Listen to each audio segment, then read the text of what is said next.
You're listening to AI Fueled Growth, where smart entrepreneurs learn to grow faster with AI. Hosted by Ryan and Zach, this show discusses AI and how to build your brand and business. Let's get into it.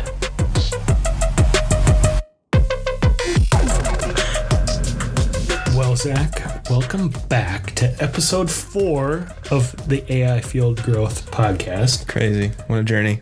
Man, I mean, the stuff we've learned.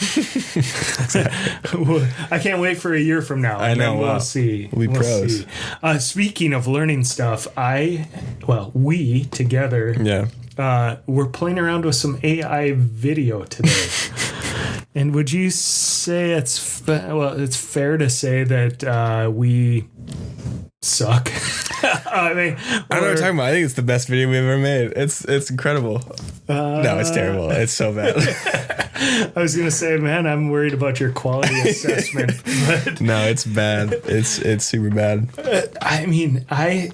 We're learning, right? I mean, all this technology is new. Yeah. We're going to figure some stuff out. We decided to try a new tool and just throw something in and see what happens. Yeah. Right. To be fair to us, we took 4 seconds to come up with the prompt and put it in.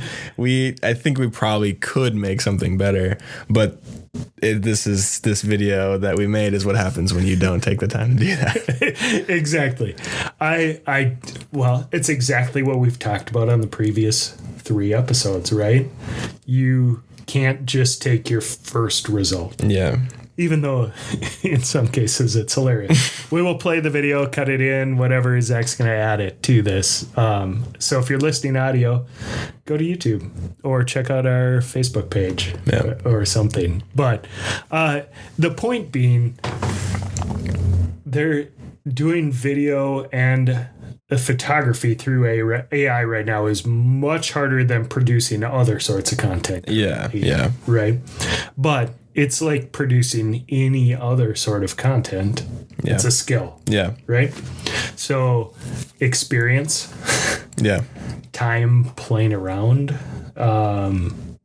What else do we need? Like, what have you seen? What do you see as far, or what do you see maybe as the future for AI from the video and photography side?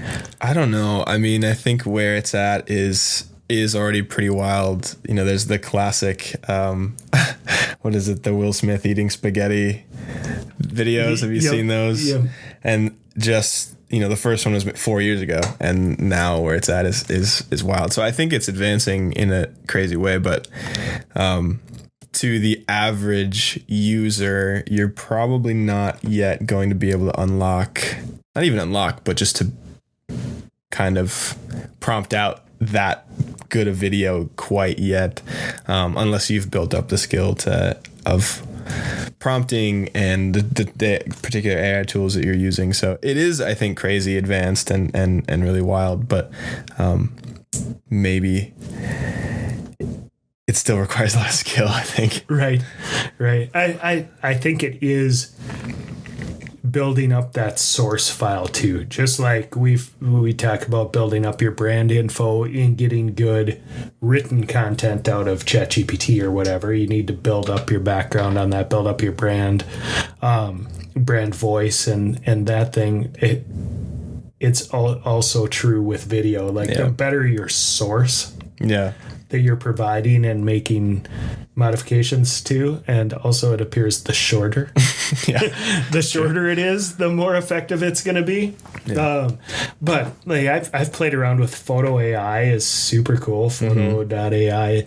If you upload pictures of yourself, you can produce some crazy pictures of yourself or someone else. Like, it is cool, but it takes very good prompting. Yeah. Learning how to write the right prompts, very in-depth prompts. It's not just make this image a guy standing on a cliff. Yeah. And it comes out with this great image of a guy standing. Like, you need to have it sunset, and it's this, and there's this cliff, and it's a whole language. Area. It really is. Yeah. It is programming to a certain extent. Yeah.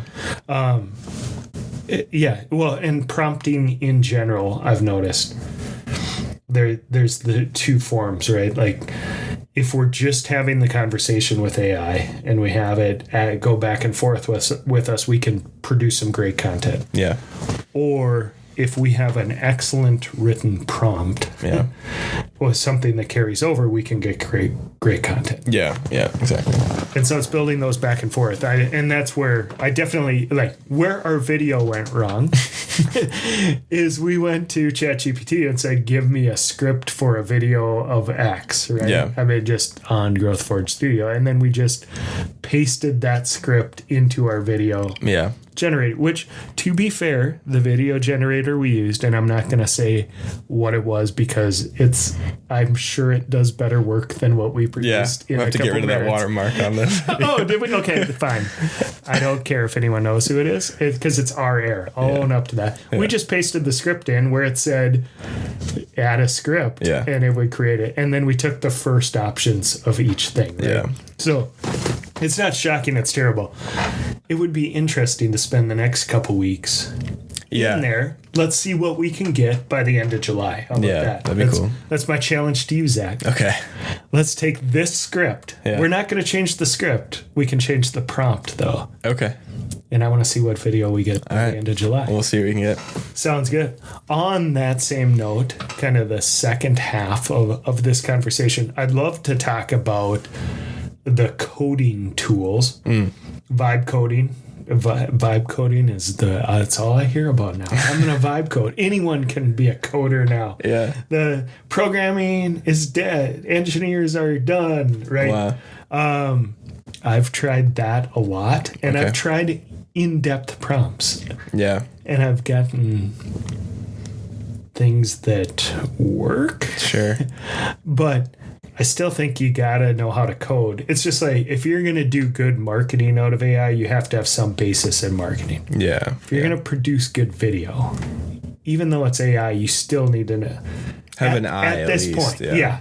At this point. Yeah. I mean, 2 years from now, maybe not. Maybe it's going at a really crazy rate. So I think those skills, the margin for those skills, are probably going to get smaller and smaller as we go. Right. But yeah. You do still, you bring up a great point though. You still need an eye. Yeah. Right. And same for content, marketing content that's going out. You have to understand brand voice. You have to understand hooks that work, right? What attracts attention, right? What actually communicates to your customer what you're trying to communicate. If you don't have an eye or an ear, or I don't know how you do that for copy, what you call that. Yeah. But if you can't read copy and say, oh, that's going to connect, that's what I need. Yeah.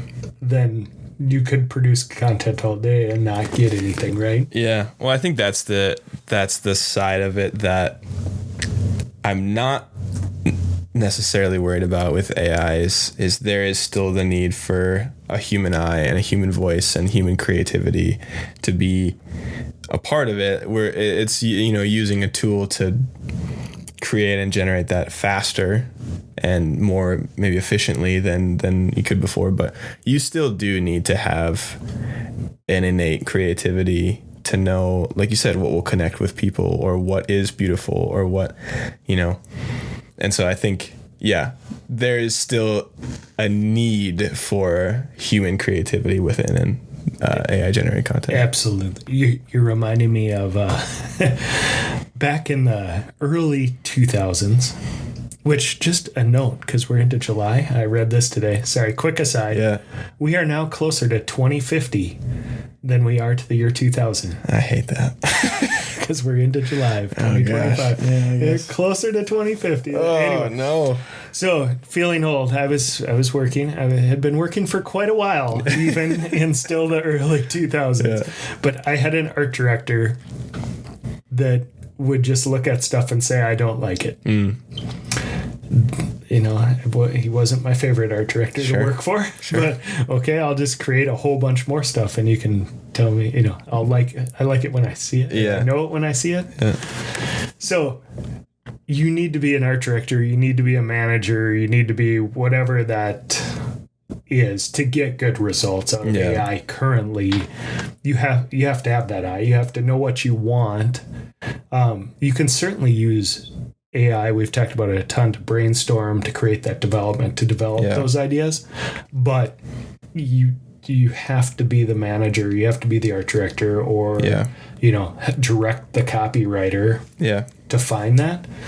And there's definitely a balance in there of producing content. So yes, it's not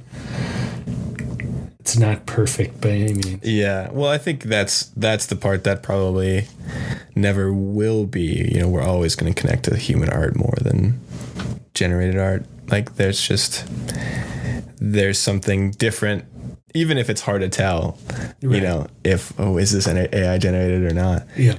There is something about something someone made that I think will always connect a little bit more. Yeah. Like copy without emojis and M dashes. And the M dash. The M dash, yeah. Yeah, nothing like copy full of M dashes and let's throw a random emoji. Yeah, exactly. It doesn't need to make sense. It just needs to have an emoji. Right. Thanks, ChatGPT. Appreciate it. Just throw that rocket ship in one more time. Yeah, please. It is our logo. I guess so. Yeah. Because ChatGPT loves the rocket ship. Yeah. That's why it's our logo. Just lean into it. Yeah, absolutely. Might as well. So, any other thoughts on AI this week, Zach? Anything you're excited to play around with or test or try, or what? Or maybe you're trying to run away from it. I know we have some big video projects coming up, which I'm excited to actually just create and edit video and not have to write copy or do things like that. Yeah. Yeah. No, I'm excited. That video generating is something I haven't dipped my toe into. Just as somebody who likes to actually manually edit videos and make film and stuff like that.